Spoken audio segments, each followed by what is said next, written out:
जाइए और गोपियों को समझाइए और कह देना कि वो छलिया है, छल करके चला गया, अब लौट करके आने वाला नहीं है। आप जानते हो क्या हुआ? जब कन्हैया ने उद्धव जी से कहा कि उद्धव जी आप वृंदावन जाइए, तो उद्धव जी के चेहरे पर उदासी छा गई और उद्धव जी ने कहा गोपाल एक बात तो बताऊं, जब आप मुझे जाने के लिए कहते हैं ना तो मुझे बड़ा कष्ट होता है। मैं आपको छोड़ करके बिल्कुल जाना नहीं चाहता, आपके पास से बिल्कुल दूर नहीं होना चाहता, लेकिन हे गोपाल मैं आपके वचन को काट नहीं सकता। मैं वृंदावन जाऊंगा जरूर, लेकिन याद रखना 2-3 घंटे बाद वापस आ जाऊंगा, वहां ज्यादा समय तक मैं रुकूंगा नहीं। आज जब कन्हैया से उद्धव जी ने इतना कहा तो मेरे गोविंद ने मन ही मन कहा उद्धव जी चिंता मत कीजिए, अरे आप पहले हमारे वृंदावन में जाइए तो सही। जब वृंदावन में जाएंगे तब आपको पता चलेगा कि 2 घंटे में आएंगे कि 2 महीने में आएंगे। आप जानते हो क्या हुआ? शुद्ध जी कहते ऋषिवाय आज उद्धव जी जाने के लिए तैयार हुए, आज बड़ा सुंदर पीताम्बर धारण किया और उसके बाद में आज रथ पर सवार हो जाते हैं। शुद्ध जी शौनक ऋषि से कहते ऋषिवाय आज मेरे गोविंद से आदेश लेकर के उद्धव जी आज वृंदावन की तरफ चल देते हैं। बोले वृंदावन में हरि राम की जय हो, बोले श्रीमद् भागवत महापुराण की जय हो। शुद्ध जी कहते ऋषिवाय आज उद्धव जी रथ पर सवार हुए वृंदावन की तरफ चल दिए और उधर वृंदावन में गोपबालों का रोजाना का नियम था कि जब प्रातः काल होता था तो मथुरा नगरी के रास्ते पर आकर के बैठ जाते थे, क्योंकि कन्हैया ने कहा था कि मैं जल्द वापस आ जाऊंगा। और पूरे दिन उसी मथुरा नगरी की तरफ देखते थे कि कन्हैया आता होगा, और जब शाम हो जाती थी ना तो वापस अपने अपने घर को चले जाते थे। शुद्ध जी कहते ऋषिवर यही उनका नियम चलता रहा। सुखदेव जी महाराज परीक्षित से बोले राजन आज जानते हो क्या हुआ? आज सभी गोपबाल मथुरा नगरी के रास्ते पर बैठे थे, तब तक देखा कि सामने से एक रथ आ रहा है, उस पर पीताम्बर धारण की हुई कोई बैठा है। तो गोपबालों को लगा कि मेरा कन्हैया वापस आ रहा है। आज जिस समय सभी गोपबाल बड़े वेग से दौड़ पड़ते हैं कि मेरा लाला आ रहा है, और जैसे ही उसे रथ के समीप पहुंचे तो देखा कि रथ पर तो कोई और बैठा है। तुरंत गोपबाल चुप मार करके वापस लौट पड़ते हैं। और जब गोपबाल वापस लौट पड़े तो जानते हो क्या हुआ? आज उसी समय उद्धव जी ने कहा भैया जरा सुनो। उद्धव जी ने कहा भैया जय श्री कृष्ण। गोपबाल कुछ नहीं बोले, चुपचाप मौन खड़े हो गए। 2-4 मिनट तक बिल्कुल मौन रहे। तभी गोपाल ने कहा बताइए क्या बात है? उद्धव जी ने कहा भैया मैं मथुरा नगरी से आया हूं। गोपबालों ने कहा तो मैं क्या करूं? उद्धव जी ने कहा भैया श्री कृष्ण ने मुझे भेजा है, मैं उनका बहुत ही प्रिय मित्र हूं। तब गोपबालों ने कहा अच्छा, इतने दिन के बाद अगर उन्हें याद आई तो एक मित्र को भेज दिया। आप जानते हो क्या हुआ?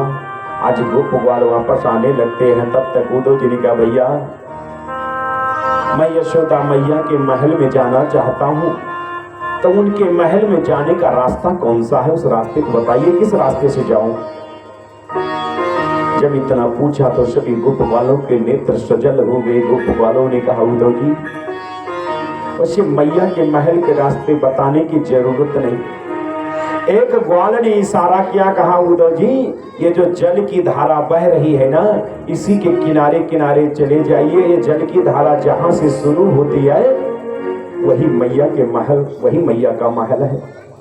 अरे ये कोई साधारण जल नहीं है, ये मैया के आंखों के आंसू की धारा है, गोपियों के आंखों के आंसू की धारा है, जो पनारे के रूप में परिणित हो चुकी है। आज जब उद्धव जी ने गोप ग्वालों के वचन को सुना, उनके दृश्य को देखा, तो उद्धव जी की आंखों से आंसू निकल पड़ा। आज उद्धव जी के हृदय में बड़ा कष्ट हुआ। आज उद्धव जी रथ से नीचे उतर जाते हैं, पैदल पैदल यशोदा मैया के महल की तरफ चल देते हैं। सुखदेव जी बोले, राजन आप जानते हो क्या हुआ? आज उद्धव जी नंद जी के महल के पास पहुंच गए। द्वार के बाहर नंद जी बैठे थे। नंद जी के पास जाकर के उद्धव जी ने प्रणाम किया। उद्धव जी ने कहा, बाबा मैं मथुरा नगरी से आया हूं, कन्हैया ने मुझे भेजा है, आपके लिए एक पत्र दिया है, गोपियों को समझाने के लिए भेजा है। तो जानते हो क्या हुआ? आज नंद बाबा उद्धव जी को पकड़कर अपने हृदय से लगा लिए। और जब नंद जी उद्धव जी को पकड़कर अपने हृदय से लगा करके उनसे वार्तालाप करने लगे, तो यशोदा मैया महल के अंदर बैठी थी। मैया ने कहा, नंद जी थोड़ा धीरे बोलिए, नहीं तो कन्हैया सो रहा है, जग जाएगा, थोड़ा धीरे बोलिए। और जब इतना उद्धव जी ने सुना कि मैया कह रही है कन्हैया सो रहा है, तो उद्धव जी बड़े अचंभित होकर के मैया की तरफ देखने लगे। तब उद्धव जी जब देखने लगे तो नंद जी की आंखों से आंसू निकल पड़ा। नंद जी ने कहा, बेटा क्या बताऊं, जब से कन्हैया वृंदावन को छोड़ करके गया है ना, तब से ये कन्हैया के चक्कर में पागल हो गई है। अरे पूरे दिन के दिन भोजन परोस करके बैठी रहती है कि मेरा कन्हैया अभी आता होगा, अभी वो खाएगा। पूरे दिन के दिन इंतजार करती रहती है। हे लाला, मैं बहुत समझाता हूं लेकिन वो मानती नहीं है। आज उद्धव जी रो पड़ते हैं। सूत जी बोले, ऋषिवर, आज नंद जी ने कहा, बेटा कन्हैया के चक्कर में ये पागल हो चुकी है, शरीर सूख करके कांटा हो गया है, कुछ खाती नहीं है, कुछ पीती नहीं है, हमेशा कन्हैया की याद में रोती रही है। अरे अब तो जब रोती है ना, तो इनकी आंखों से आंसू नहीं निकलता, आंसू समाप्त हो चुके हैं। आज जब इस दृश्य को उद्धव जी ने देखा तो उद्धव जी के हृदय में बड़ा कष्ट हुआ। आज वही उद्धव जी जो कन्हैया से कहते कि लाला जा रहा हूं लेकिन 1-2 घंटे में वापस आ जाऊंगा, ये बात उद्धव जी भूल गई। आज उद्धव जी रात्रि विश्राम किया। कन्हैया ने जो पत्र दिया था उसे नंद जी को दिया। प्रातः काल हुआ, यमुना जी में स्नान करने के लिए गई। सूत जी कहते, ऋषिवर, और जब स्नान करके लौट रहे थे तो जानते हो क्या हुआ? आज उसी समय उद्धव जी ने देखा कि कुछ गोपियां अपने हाथ में घड़ लेकर के जल भरने के लिए गई थी, और सभी गोपियां बार बार उसी मथुरा नगरी की तरफ देखती हैं कि हो सकता है कन्हैया मेरा आ जाए। सुखदेव जी बोले, राजन, जब उद्धव जी स्नान करके वापस नंद जी के महल की तरफ आने लगी, गोपियों ने देखा कि कोई पीताम्बर धारण करके आ रहा है। गोपियों को लगा कि मेरा कन्हैया आ रहा है। आज उसी समय सभी गोपियां बड़े वेग से दौड़ पड़ती हैं, और जब दौड़ती हुई उद्धव जी के समीप पहुंची तो देखा कि ये तो मेरा कन्हैया नहीं कोई और है। तो तुरंत गोपियां वापस जाने लगी। और जानते हो क्या हुआ? सूत जी कहते, ऋषिवर, आज उसी समय उद्धव जी ने कहा कि बहनों जरा सुनो। एक गोपी ने कहा, क्या बात है? गोपी कहती है कि आए हो किस ठाव से, जाओगे किस गांव, कौन जाति क्या नाम है, यहाँ कौन सा काम। गोपी ने कहा, तुम कौन हो, कहां से आए हो, कहां जा रहे हो, क्या नाम है, यहाँ किस लिए आए हो? तो जानते हो क्या हुआ? आज उसी समय उद्धव जी बड़े सुंदर भाव से कहते हैं, आज उद्धव जी के नेत्र सजल हो गए। उद्धव जी गोपियों से कहने लगे कि उद्धव बोले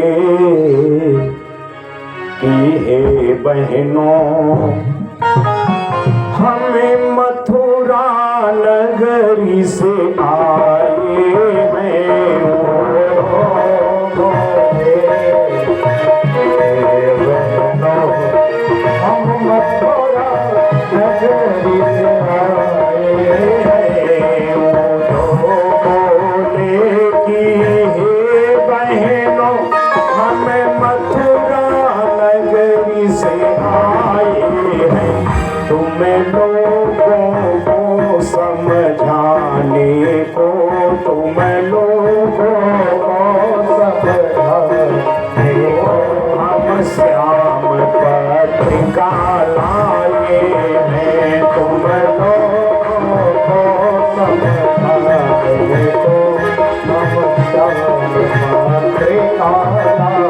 यानी उद्धव जी ने कहा गोपियों, मैं मथुरा नगरी से आया हूँ, कन्हैया ने मुझे भेजा है, मेरा नाम उद्धव है, और कन्हैया ने मुझे तुम लोगों के पास भेजा है कि तुम लोगों को समझाने के लिए तुम्हारे पास आया हूँ।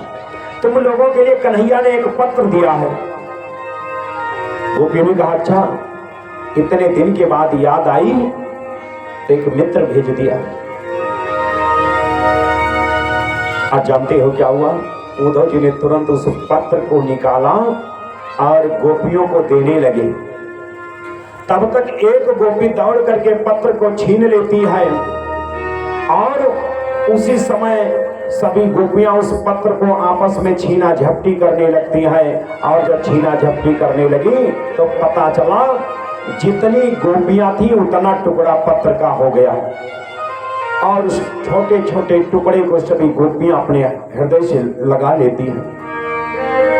उद्धव जी ने कहा गोपियों, अरे तुमने ये क्या किया?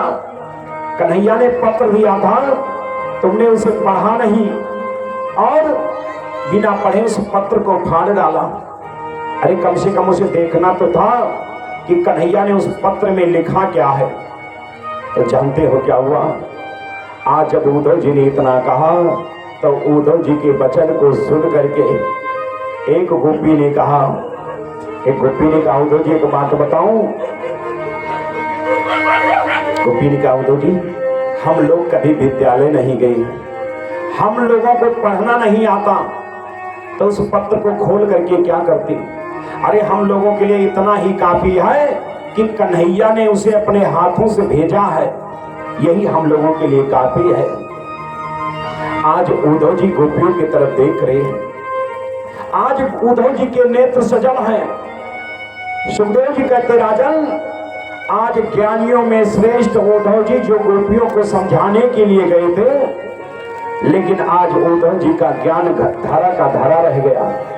सूत जी बोले हे ऋषिवर, आज उसी समय एक गोपी कहते उद्धव जी, जानते हो हम लोगों ने विद्यालय में पढ़ाई नहीं किया है, हम लोगों ने तो कन्हैया से प्रेम किया है